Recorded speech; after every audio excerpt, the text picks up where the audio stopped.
Hey, what's going on, everyone? Curious Wanderer here. First of all, an utterly pointless disclaimer. It has been literally months since I have played Doom Eternal, so this gameplay is gonna suck. Hope you enjoy watching me fail.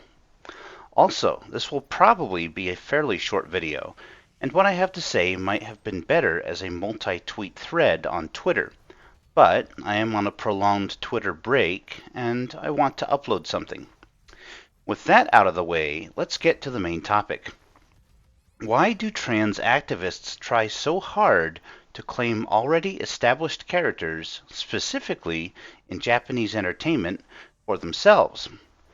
I've been thinking about this a lot, and I think I have some ideas why. The first reason I can think of is that no one really gives a fuck about trans characters. Most of the time, any trans character created exists only to be trans. There is no deep or meaningful character development. It is representation simply for the sake of representation, and no one enjoys or finds these low-quality characters interesting or entertaining. These people are desperate as fuck to be seen and acknowledged. They don't care that there are actually anime out there that deal with trans issues, such as Wandering Sun and Stars Align. Those are two that I know of, and I am sure there are more, but no one knows about them because no one goes out of their way to watch shows like that. I learned of those two entirely by chance. So what do these activists do? They project their bullshit onto existing characters, claiming they are trans when they have no reason to be trans whatsoever. The reason they do this is because the only way they can get any attention is by latching on to well-known characters. What's really strange to me is that these people seem to be fine with any representation, even bad representation. For a long time, Bridget from Guilty Gear was considered a femboy. Then the series creators suddenly said Bridget is trans. I won't bother explaining Bridget's background. If you know, you know. If you don't know, you can look it up. Suffice it to say, Bridget ultimately accepted what was basically a lifetime of grooming. Yeah, it was done for legitimate reasons, but Bridget saying he's a girl? Yeah, that's kind of bullshit. If anything, he should be shaking off that lifestyle and accepting what he really is.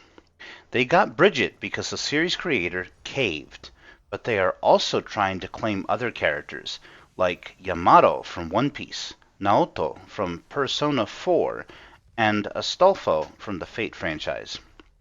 One Piece in particular is a strange case. I don't really know anything about the series, but I have heard there's at least one confirmed trans character. That's not enough for them, though. They only want the famous characters because their objective is to shove themselves in our faces. The second reason I can think of that trans activists do this is spite. They see themselves as oppressed and marginalized, so one thing they do to try and get back at everyone else is to take away characters that we like. They do this in various ways, like trying to turn trap into a slur. That will never happen. They also have tried to do this by broadening the definition of what is trans. Basically, to them, any character that acts differently than their biological sex is trans. Astolfo is a good example. He's a male character who is quite secure being male, yet enjoys acting feminine. For the activists, a character like this existing is inconceivable. One last thought on this particular point. How do I know it's spite? They have all but confirmed it. They celebrated Bridget being made canonically trans as a victory. They gloated about it, and they said they're going to force other creators to make characters canonically trans. They are on the warpath. They hate us, and we must resist. I realize the things I have said in this video might have been better in a different order or worded differently, but hopefully in a general sense the things I wanted to say have come across in a way that can be understood. Thanks for watching. Curious Wanderer out.